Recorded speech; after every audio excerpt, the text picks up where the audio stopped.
Ok, buenas tardes a todos. Vamos a dar inicio a la charla sobre, vamos a hablar sobre historia geológica, haciendo énfasis en lo que es la formación del cratón de Guayana, o sea, del escudo guayanés, y hablando sobre lo que son las cuencas petrolíferas en Venezuela.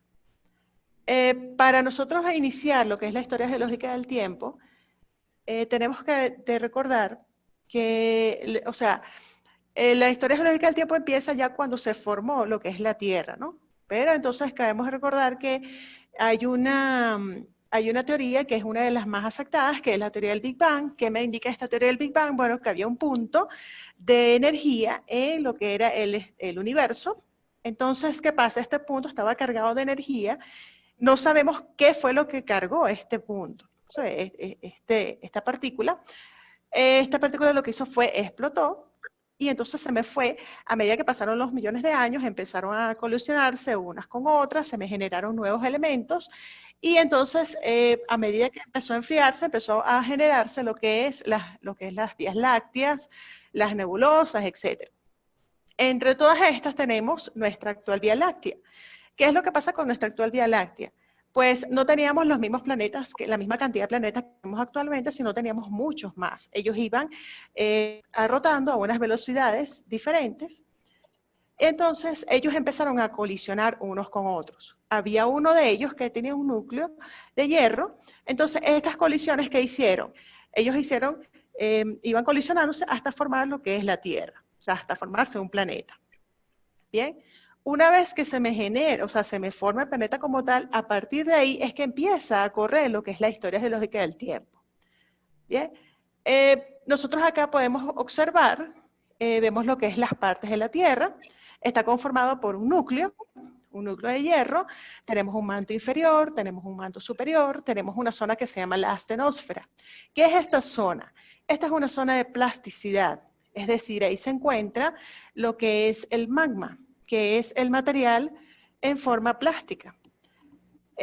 Una vez que tenemos dos maneras de decirlo, si se encuentra debajo de lo que es la corteza, se llama magma, pero si sale a la superficie, entonces se llamaría lava. ¿Okay? Acá nosotros podemos observar lo que es la escala geológica del tiempo, la vamos a leer de abajo hacia arriba, empezando acá por la parte del precámbrico, ¿sí? Continuamos con la parte del paleozoico. Si nosotros podemos observar la parte del paleozoico, que es la era más larga que nosotros hemos tenido en lo que es la historia geológica del tiempo, continuamos con lo que es la parte del mesozoico y finalizamos acá con el cenozoico, hasta el actual. ¿Qué es lo que se generó en la era del precámbrico? En la era del precámbrico se generaron los grandes escudos a nivel mundial. Nosotros tenemos, se me generó en la era precámbrico, se me generó lo que era el escudo amazónico o el cratón amazónico. ¿Okay? Acá nosotros tenemos una carta estratigráfica que sería el precámbrico, se me va a subdividir en arqueozoico y en proterozoico. Aquí esta parte de León arqueozoico y paleoarqueozoico era cuando recién se estaban formándose estos cratones. A partir del mesozoico y el neoarqueozoico, estos cratones empezaron, o estos bloques, empezaron a hacer subducción. ¿Qué es subducción?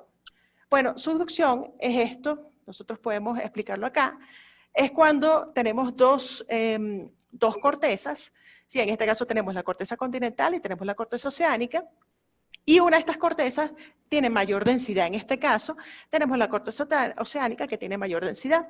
Al haber una colisión de ellas, ¿sí? La corteza oceánica va a irse por debajo de la corteza continental, por tanto, todo este material se va a ir a la astenosfera y se va a formarse de forma plástica, ¿no? Entonces, eso es lo que sucedía durante estas dos partes, durante estas dos eras, durante lo que era el mesozoico y el neoarqueozoico. ¿Sí? Continuamos hacia acá, hacia el paleoproterozoico. ¿Qué se me formó acá en el paleoproterozoico? Pues teníamos lo que era el bloque Imataca, ¿sí? Acá lo que es actualmente acá Venezuela, y tenemos el bloque Canucú en Guyana. Estos dos bloques estaban unidos y ellos durante ese paleoproterozoico, ellos se separaron. Al separarse, entonces se formaron nuevas cuencas y subcuencas en esa zona. Bien, A partir de esa separación también se empezaron a formar lo que eran las vetas de oro y los grandes yacimientos.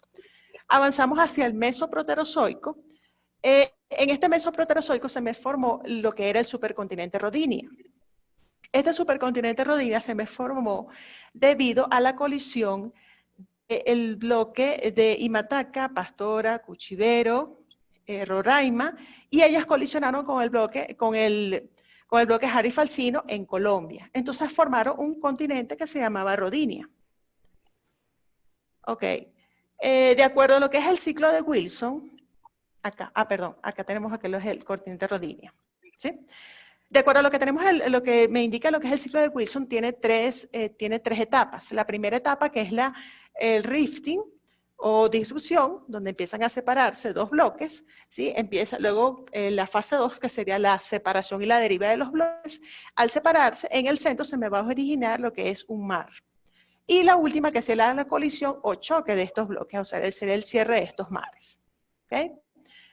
Así avanzamos y tenemos acá, aquí.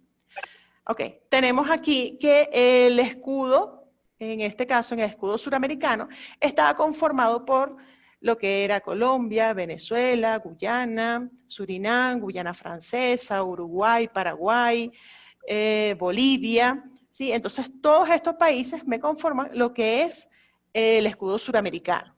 Este escudo suramericano tiene 9.3 millones de kilómetros cuadrados.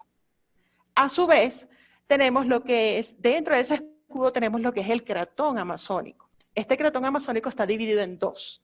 Hacia la parte norte, este lo tenemos aquí pintado en rojo, está conformado por Venezuela, Guyana, Surinam, Guyana Francesa, ¿sí? Y entonces esto es lo que me corresponde al escudo de Guayana.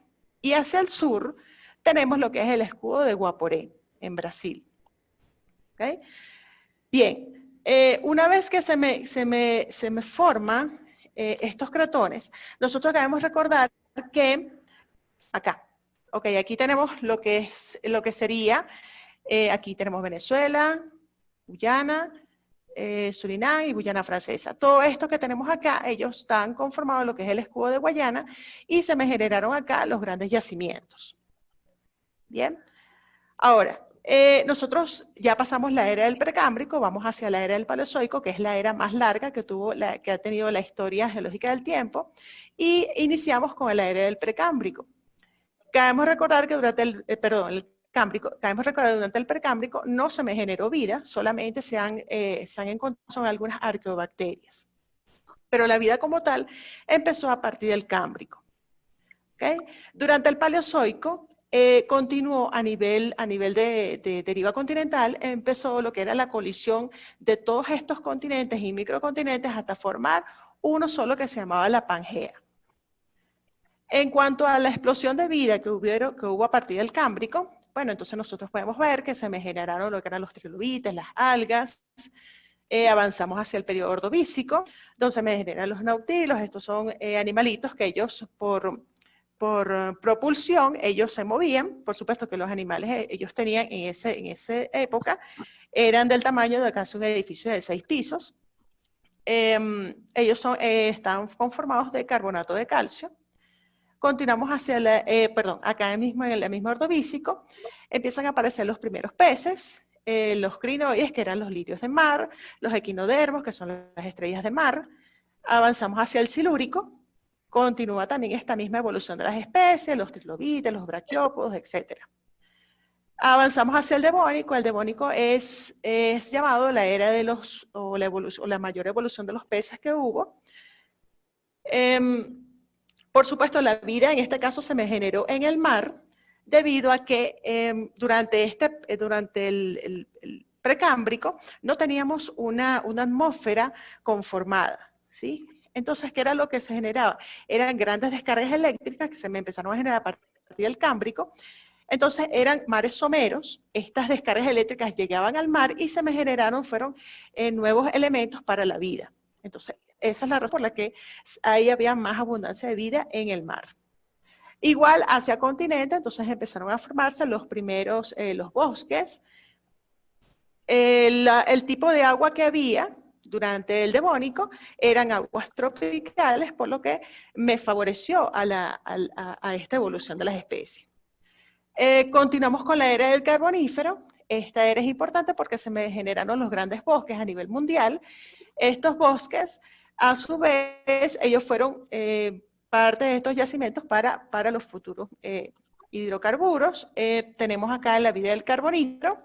Continuaba la evolución de las especies con la parte de las sigilarias, que son las cortezas de los árboles, los lirios de mar, los braquiópodos, los cefalópodos, los trilobites, los helechos, todos estos elementos. Y empiezan a aparecer los primeros reptiles, ¿sí? Durante el Pérmico. El Pérmico ya es el final de la era paleozoica. ¿Qué fue lo que ocurrió durante el Pérmico? Pues ocurrió una extinción masiva. ¿Qué es lo que me está indicando acá sobre las traps siberianas? Esto que está acá que tenemos, eran como unos, como un megavolcán que había ahí, ¿sí? En esta parte del escudo siberiano. Debemos recordar que durante el Paleozoico, todos se me conformaron y se me generó fue la Pangea, o sea, un solo continente. Entonces, ¿qué pasa? Que en la Siberia empieza a ver estas erupciones volcánicas. Estas erupciones, ¿qué fue lo que me generó? Pues acidificación de los mares, entonces las especies empezaron a morir, pero paulatinamente. Estas grandes erupciones también a nivel de la atmósfera me oscurecieron lo que era toda la atmósfera de la Tierra, entonces empezó esa extinción masiva de estos animales. ¿Bien? Por supuesto que no todos murieron, sino que los más aptos fueron los que continuaron la evolución. Así nosotros pasamos a la era del Mesozoico, lo que corresponde a Triásico, Jurásico y Cretácico. Aquí es donde se conforman lo que son las grandes cuencas a nivel mundial y es lo que a nosotros tenemos que hacer énfasis, ¿sí? A la parte de las cuencas petrolíferas en Venezuela. ¿Cómo era el clima en el Triásico? Pues en una atmósfera donde había reducción, se me generan entonces los grandes reptiles, empiezan a aparecer los grandes reptiles, todo empieza a crecer de manera macro. Así avanzamos a la era del Jurásico, donde empiezan a la evolución, como les decía, de estos grandes reptiles. Cabemos destacar que, acá, por supuesto, aquí no, bueno, sí, aquí está, el tiranosaurio. Este tiranosaurio no es como lo pintan en las películas, que es el malvado de la película, pues no. De acuerdo a su estructura, nosotros vemos acá que tiene brazos pequeños, entonces por supuesto el animal no podía correr como lo hace Hollywood, ¿no? Que lo pone que corre a millón. Pues no, tenía que ir despacio porque una vez que el animal se caía tenía los brazos tan cortos que no podía levantarse. Entonces lo que da a entender es que eran animales más herbívoros, no era el malvado. Así avanzamos hacia lo que es la era del Cretácico. En la era del Cretácico empieza lo que es la separación de Norteamérica de Europa y se empieza a formar lo que es el Océano Atlántico. Entonces, en este Cretácico se me separa y me empieza a formarse. A su vez se separa Suramérica de África. Por supuesto que nosotros a nivel de correlación podemos ver que los yacimientos, tantos que hay en la parte de Sudamérica, también los hay en África. Si hay yacimientos de oro, de diamante, también los vamos a conseguir acá en la zona de África, igualmente con el petróleo. ¿Okay? Finalizamos lo que es la era del Cretácico con la extinción masiva de los dinosaurios. Por supuesto que tuvieron que extinguirse porque si no nosotros no hubiésemos podido estar aquí presentes. ¿Okay? Entonces, ¿qué es lo que me indica esta gran extinción? Hay una de las teorías que me dice que colisionó un meteorito, entonces este meteorito me generó una nube de vidrio alrededor de toda la Tierra, oscureció igualmente lo que era la atmósfera. Los animales no murieron debido a la colisión, sino que empezaron a morir de hambre. Pasaron cientos de años, millones, hasta que ellos fueron poco a poco en extinción. Bien. Con respecto a nuestra Cretácico, entonces se me forman lo que es las cuencas, la cuenca oriental en Venezuela. Tenemos aquí, perdón, acá, ok. Tenemos dos teorías. A partir del Cretácico se me forma lo que es el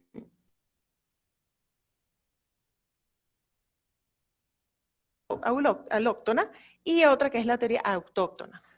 La teoría autóctona me dice que se separaron pues Norteamérica y Sudamérica y se me generó una corteza oceánica que sería el Mar Caribe. Esa es la teoría autóctona. Entonces tenemos la teoría autóctona, que es la alóctona me dice que este bloque empezó a migrar. En esta teoría alóctona, que me está indicando que este bloque que me corresponde a lo que es el Mar Caribe o la placa Caribe, iba migrando, ¿sí? Y empezó a chocar. Ella chocó acá con la parte de Colombia, donde están las cuencas de Colombia, por eso que esa cuenca es bastante complicada en cuanto a nivel estructural. Chocó por acá con la parte acá de el lago de Maracaibo, ¿sí? Y se me generó lo que es la cuenca del lago de Maracaibo, siguió esta placa Caribe y siguió colisionando y me levantó lo que era la parte de la cordillera de la costa, continuó su migración, ¿sí? Y me levantó lo que es la parte de serranía del interior. ¿Cuáles son el margen o cuáles son los límites de esta placa? Entonces vemos lo que son por acá las Antillas Menores.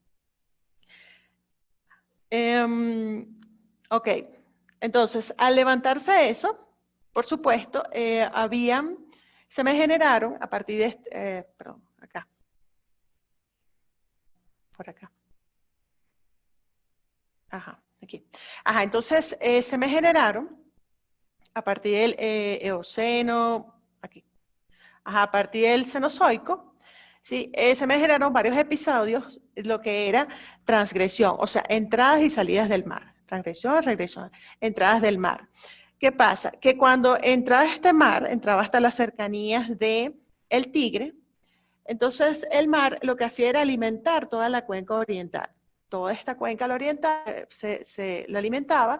Había un episodio en que el mar regresaba, ¿sí?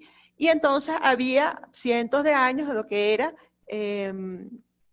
periodos de erosión. Nuevamente volvía a entrar el mar y volvía a alimentar esta cuenca.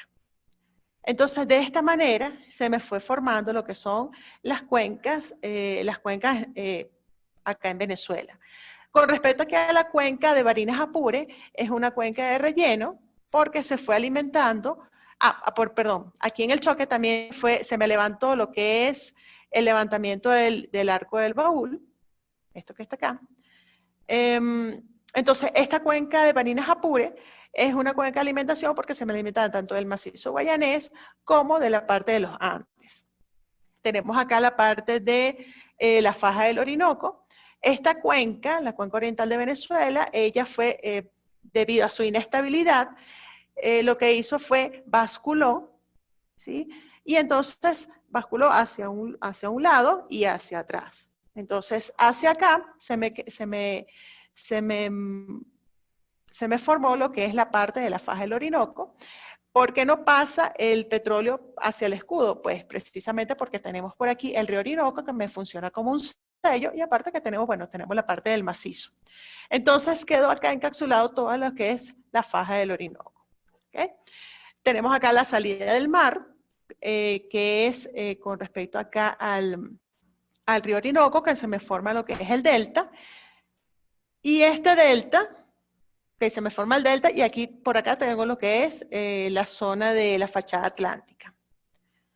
¿Ok? Entonces, a partir de lo que es Eoceno, a partir del que es el Paleógeno, Neógeno, empezó esa sedimentación en lo que es la cuenca oriental de Venezuela. Asimismo, hacia la fachada atlántica. ¿Cuál es el impacto que nosotros tenemos en la minería, en el caso del Esequibo, en la parte del escudo de Guayana? Pues nosotros podemos ver acá, esta foto tiene algunos años, ¿sí? Y nosotros podemos ver acá el impacto ambiental que se me genera en esta zona del Esequibo.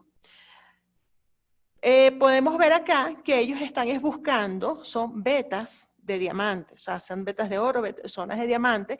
¿Por qué? Porque ellos aquí, por ejemplo, en el caso de los diamantes, se consiguen de manera muy somera. ¿Sí? Lo que tienen que hacer es unas trincheras. Ellos hacen las trincheras y ven el tipo de suelo y cuáles son cómo pueden llegar a esa veta, que es lo que ellos quieren. ¿Sí? Aquí los ríos, si puede ir va un minero con una suruca, entonces tú puedes lograr conseguir lo que son las pepitas de diamante. Asimismo, como se correlaciona con los yacimientos que tenemos, con los yacimientos que hay hacia África, donde el diamante, allá lo que hacen es excavar de pocos metros y pueden llegar, no llegan a la veta, pero pueden obtener el diamante. Entonces aquí vemos la destrucción que están haciendo los mineros en esta zona del Esequibo. Por supuesto, aquí no tenemos acceso, nosotros no tenemos acceso a información, a registros fotográficos, por tanto, nosotros no podemos hacer estudios, no podemos hacer levantamientos ni siquiera de impacto ambiental, ni siquiera podemos entrar a esas zonas. ¿Okay? En cuanto a lo que es la parte de la fachada atlántica, una cosa importante que nosotros tenemos aquí es la salida al mar. Aquí no se ve. Bueno, la salida al mar que tendríamos acá. Ya, permíteme un momentico para verlo con esta foto porque esa no se ve. Esta. La salida al mar que nosotros tendríamos a través del río Orinoco y se me forma acá el delta. ¿Qué es lo que pasa? Que en esta zona es una zona donde está dominada por lo que es el oleaje. Bien, entonces toda la sedimentación que sale a lo que es el delta, a través del delta, me va a alimentar por completo, o es uno de los mayores alimentadores de lo que es el Caribe. Entonces, una de las grandes preocupaciones de nosotros en la parte de minería es que toda esta contaminación va a llegar al Caribe. A través de las corrientes va a llegar hasta lo que es las cercanías de Puerto Rico. ¿Okay? A ver.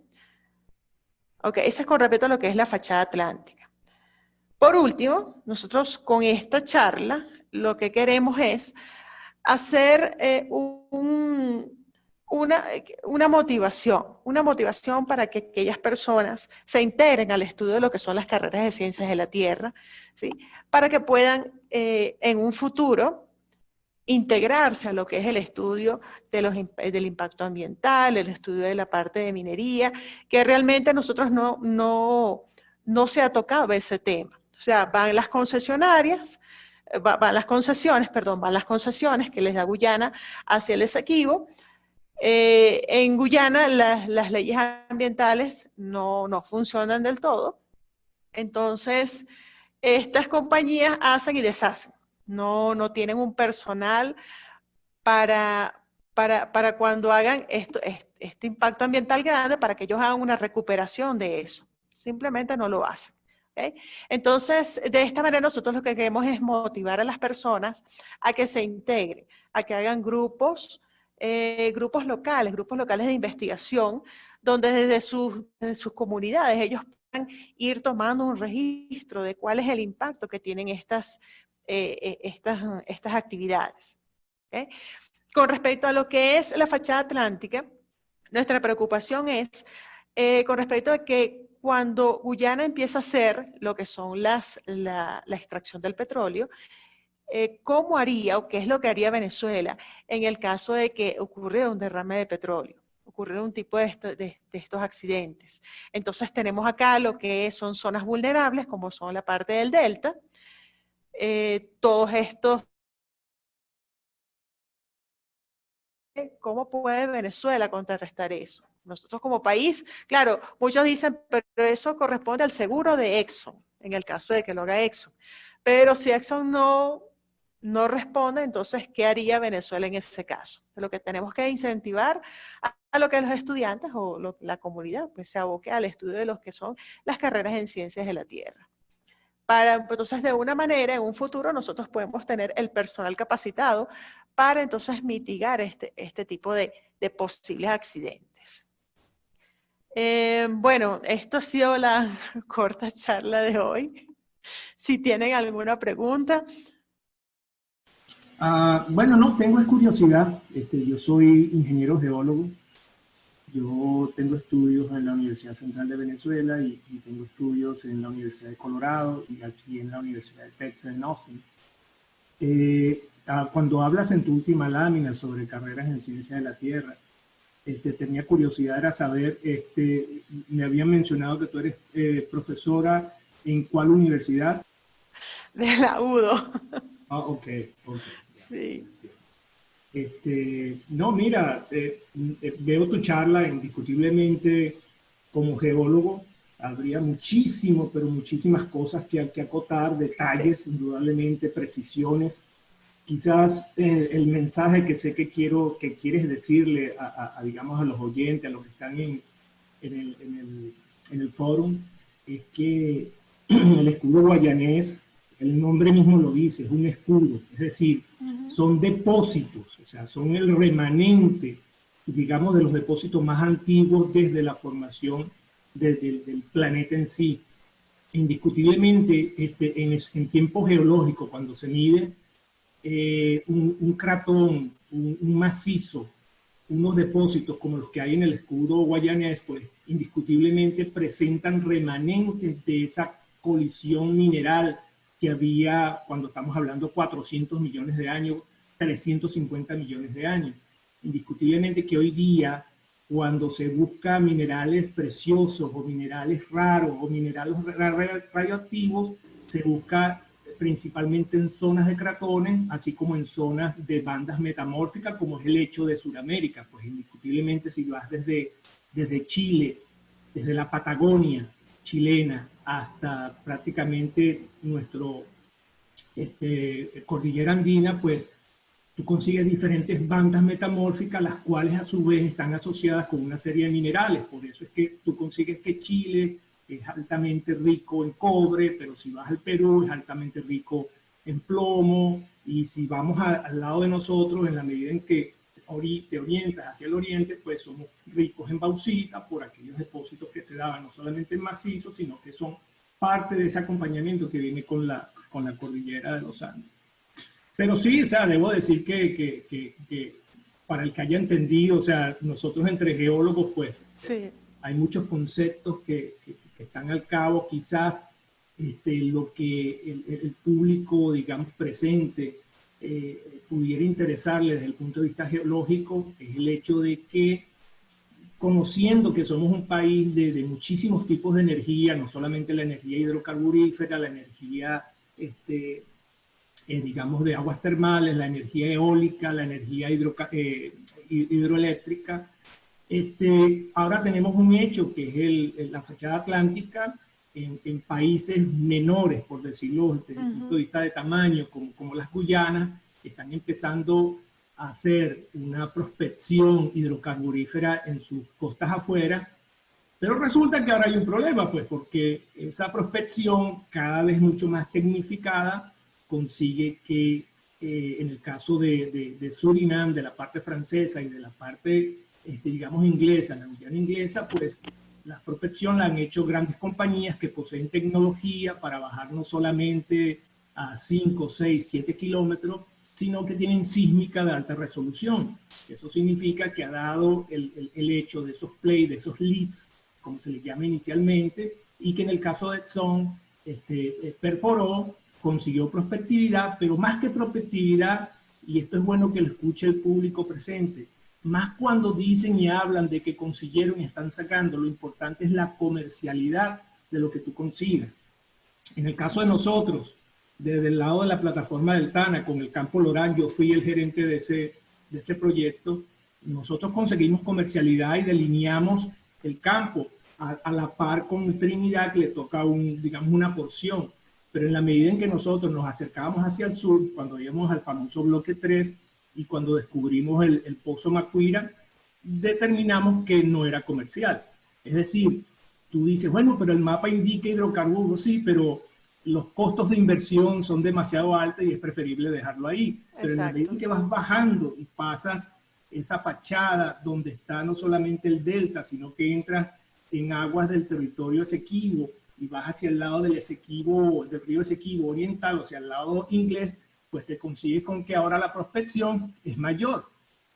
El punto, digamos, a mí cuando me hacen la pregunta, ¿qué haces con el hecho de que se consigue hidrocarburos en la fachada atlántica? Sí, se va a conseguir, y muy posiblemente, como el caso de Exxon, va a ser comercial. ¿Cuán comercial va a ser? O sea, ¿qué tan grande? Estamos hablando de un gigante. Nosotros tenemos dudas. Desde el punto de vista geológico, desde el punto de vista de modelos, yo he visto algunos modelos y no creo que sean campos gigantes, pero sí comerciales en un tiempo muy restringido. Suponte, eso puede ser concesiones de 30, 40, 50 años a lo máximo. Entonces, quizás el problema sigue siendo, bueno, ¿qué vamos a hacer nosotros de aquí a 50 años con el Esequibo? Es decir, ¿en qué va a parar todo esto? ¿En dónde vamos a llegar en el arreglo de si es de nosotros, como es de nosotros, pero cómo vamos a... Sorry, I missed that. Could you say it again? Disculpen que se activó de alguna manera el celular. Pero el punto es, ¿qué vamos a hacer nosotros si la Exxon, la Shell, estamos hablando dos de las más poderosas, y cuando yo digo poderosas no solamente desde el punto de vista de dinero, sino de tecnología, cuando se unan con compañías canadienses, etcétera, y hagan una prospección sísmica más importante, más a detalle en todo ese frente, en el caso de conseguir más campos que sean comerciales y invadan aguas territoriales de Venezuela, ahí hay un punto que hay que solventar. Y bueno, en eso entra la gente, digamos, la parte jurídica de cómo vamos a negociar nosotros cuando se está metiendo en aguas que nosotros tenemos derecho. Así es, así es. Así es, y eso corresponde a lo que es la parte de los gobiernos, o sea, no pueden dejar a un lado todo lo que ellos están ingresando. O sea, ellos dicen, bueno, esto va a ser nuestra salida. Y de hecho, por ejemplo, en la parte de lo que es la Universidad de Guyana, ellos tienen ingeniería geológica, pero ellos están más hacia la parte ambiental y hacia minería. Ellos no tienen lo que es hacia un pensum como tal estructurado hacia la parte de petróleo. Yo el año pasado estuve leyendo, no, perdón, este año estuve leyendo que los mismos, tanto el decano de la Universidad de Guyana, ellos estaban esperando era porque Exxon les diera, o sea, los dotara con laboratorios, los dotara con profesores, porque también los sueldos son muy bajos, para ellos poder de esa manera empezar a formar a los estudiantes en el área de petróleo. Ellos ni siquiera tampoco tienen una formación en petróleo. Ellos están solamente dependiendo de ellos, o sea, de la compañía. De hecho, de Exxon saben más de lo que está en esos yacimientos que la propia Guyana. A inicios de año, lo que decía, por lo menos lo que decía el decano de la Universidad de Guyana, él decía, oye, estamos esperando porque nosotros ya hablamos hace un año, ya Exxon quedó en darnos todo el equipo, mandar justamente a los estudiantes becados para poder formarlos, y entonces dice, no están cumpliendo con lo que están diciendo. Entonces, bueno, eso es también todo un tema en lo que es en la parte educativa. Ellos dicen, por supuesto, ellos dicen, bueno, esto vamos a ser ricos, vamos a tener, pero ¿cómo formas a toda esa generación? Porque no es nada más en las universidades, a nivel de primaria, a nivel de secundaria, justamente con el tema, ya direccionarse hacia el tema petrolero. Sí, bueno, indiscutiblemente. Como punto de referencia, la población de Guyana inglesa, y quizás ustedes me corrijan, la última vez que leí se acercaba al 500.000 de habitantes. Y si comparamos, pues solamente el departamento Libertador en Caracas tiene 500.000 de habitantes. Entonces, más o menos podemos sacar una relación directa, ¿no?, entre lo que es un país pequeño, como el caso de Guyana inglesa, y el caso de nosotros, que es un departamento. Exacto. Sí, y una de las razones por lo que estamos dando también esta charla es para también incentivar a la gente. O sea, tanto los que están en Venezuela como los que estamos afuera, porque hay muchos que salieron con sus títulos y no han podido quizás ejercer sus carreras. Entonces, lo que queremos también es incentivarlos para que de una u otra manera ellos puedan adicionarse o anexarse, tanto como multiplicadoras de información, como formas para puedan multiplicar la información con respecto a la parte del Esequibo, a la parte del petróleo, o sea, no que se deslinden por completo de sus carreras. Así como también a los que están allá en Venezuela, o sea, toda esta nueva generación que se está formando, tantos bachilleres que están saliendo, que a pesar de las condiciones que tenemos en el país, tienen que seguir, tienen que formarse, porque tenemos un mar de temas en el que pueden especializarse, tanto en las ciencias, en las ingenierías, en todo. O sea, hay tenemos muchísimos campos donde necesitamos gente preparada para que aborde esas áreas.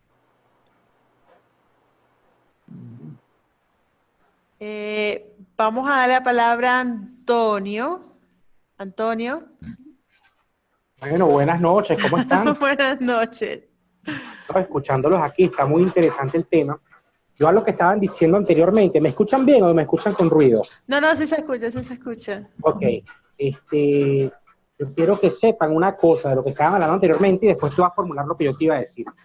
Guyana, según según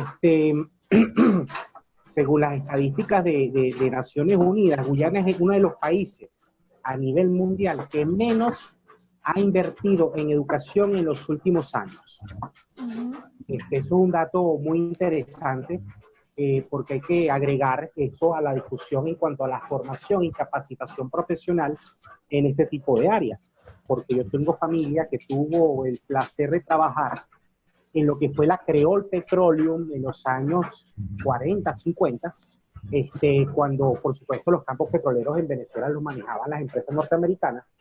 Y en principio, casi todos los ingenieros eran norteamericanos. Los que eran venezolanos habían estudiado en el exterior y después de cierta cantidad de años es que el Estado venezolano hizo la inversión y formó un personal excepcional que está por todo el mundo. O sea, esto es algo que lleva años y que posiblemente la Exxon haga la inversión como empresa que es en el momento que le saque el jugo a lo que está sacando de allá abajo y tenga el dinero para hacer la inversión, porque si ellos tienen cualquier cantidad de ingenieros a nivel mundial que ya están listos para entrar porque van a perder dinero capacitando un personal que ellos ya tienen y a futuro, bueno, cuando esos ingenieros norteamericanos o de donde vengan se están haciendo y vivir allá, ellos empezarán a hacer esa formación, pero ya con una tajada de dinero que podrán, del que podrán disponer para hacer esa inversión. Ese es el primer punto. Bueno, o complementar lo que estaban ustedes diciendo, ¿no? Lo otro que yo quería hablarte, que es una cosa que yo he hablado contigo previamente, es el tema de la ecología y el desarrollo nacional, ¿no? Y es un tema muy complejo, porque a la larga yo no conozco ningún país en el mundo que haya sido económicamente exitoso cuidando la ecología sin explotar los recursos que tiene. No lo conozco. Quizás exista alguno y yo lo estoy obviando, pero si nos ponemos a ver en general, por lo menos el caso noruego, que es un país que tiene muy presente la ecología en este momento, antes de este milenio, explotó campos petroleros en el Mar del Norte sin importarle mucho el tema ecológico, ¿no? Entonces, claro, después de que somos ricos, sí vamos a cuidar la ecología, pero ya somos ricos. Entonces, y eso es un tema que es complejo, porque a la larga lo que tú no explotas, lo explotan otros. En países sudamericanos, en Venezuela, en Guyana, en Brasil, en Perú, lo que no explotan empresas, lo que no explota el Estado, lo terminan explotando mafias. A la larga la explotación se va a dar y quizás con regulación del Estado, mediante una empresa que tecnológicamente pueda proteger la ecología lo más posible, es que se puede lograr un desarrollo y cuidar más el medio ambiente, porque a la larga lo va a hacer alguien de manera ilegal, a través de mafias, pagándole a funcionarios, como pasa en Guyana, donde los mismos generales de TDF explotan minas de oro, ¿verdad? Con mercurio y dañando los yacimientos de los ríos y toda la cosa, pero no deberían hacerlo, pero al final lo hacen. Entonces, ¿qué opinas tú de ese tema que te estoy diciendo, este último? Porque el anterior era completando lo que estábamos diciendo. O sea, a pesar de que son concesiones, porque son concesiones que da el gobierno, que se los está dando, por ejemplo, en el caso del Esequibo se los da Canadá, estas concesiones mineras, donde se supone que bajo un contrato la compañía se tiene que hacer responsable sobre los daños, o sea, hacer una recuperación de lo que están haciendo en esa minería, más no lo hacen. No lo hacen, envían a los geólogos, a los canadienses, los envían para allá, a la parte del Esequibo. ¿Qué utilizan? Utilizan es al empleado, al guyanés, donde no le dan el equipo, ellos están trabajando con mercurio, con todo, y ellos simplemente los meten ahí a trabajar. Trabajan, sacan lo que tienen que sacar, ellos se llevan, son unos taladros, empiezan a sacar lo que son los núcleos, hacen todo el estudio, y la compañía no vela por estos empleados. ¿Sí? El guyanés lo que dice, bueno, tengo empleo, estoy sacando diamantes, estoy sacando oro, estoy sacando esto y estoy bien. Pero realmente no están viendo, se están dañando ellos su salud y están destruyendo lo que es la parte del ecosistema. Se va la compañía, ¿hay alguien que se va a encargar de eso? No se encarguen, eso queda ahí. Y así viene una y otra concesión dadas por el gobierno de Guyana, donde no hay realmente un estudio de alguna recuperación secundaria. Vamos a hacer qué hizo esta gente acá. No, realmente no se cumple. Y eso tiene años, tiene más de 30 años este tipo de concesiones allá. Sí, permítame. Disculpa. Sí, permítame poner algunas cosas en contexto para que nos podamos entender.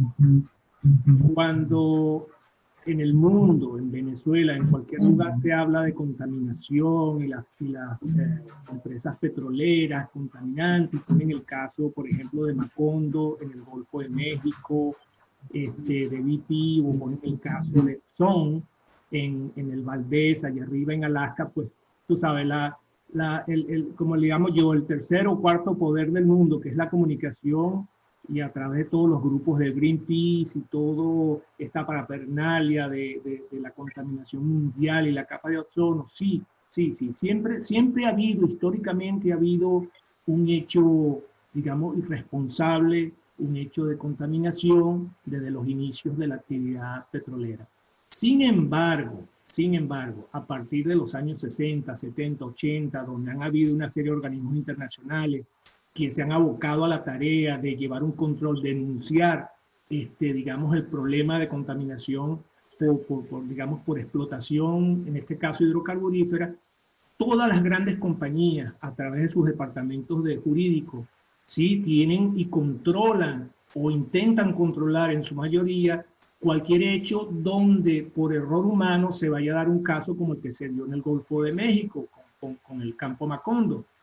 Pero déjeme decirle algo, el mayor contaminante que hay en el mundo, o sea, búsquenlo en cualquier país, se llama la ganadería. Es decir, el poner a las vacas y hacer toda esta parafernalia de alimentarlas con maíz y simplemente dejarlas y comer y el tiempo de peso de ellas se den en tiempo récord para que nosotros nos podamos comer una hamburguesa.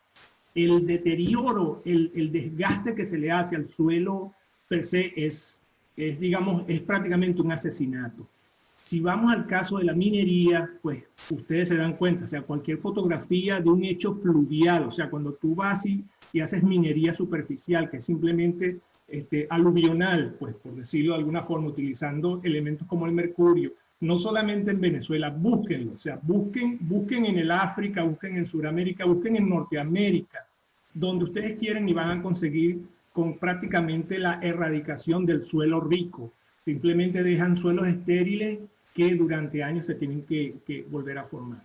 Entonces, cuando viene el culpable, cuando sientan en la silla, digamos en el juicio, siempre suelen irse con las compañías petroleras, y yo debo decir, y en defensa de que las compañías petroleras en los últimos 30 años han hecho muchísimo por mantener un código de seguridad, un código de HSE, un código de ambientación que vaya acorde con digamos, minimizar el impacto que pueda haber por la explotación de recursos hidrocarburíferos. Bueno, señor Milton, un placer haber conversado con usted y con todos los presentes. Muchísimas gracias. Gracias a todos los presentes. Que pasen feliz tarde y, bueno, dejamos la reunión hasta aquí.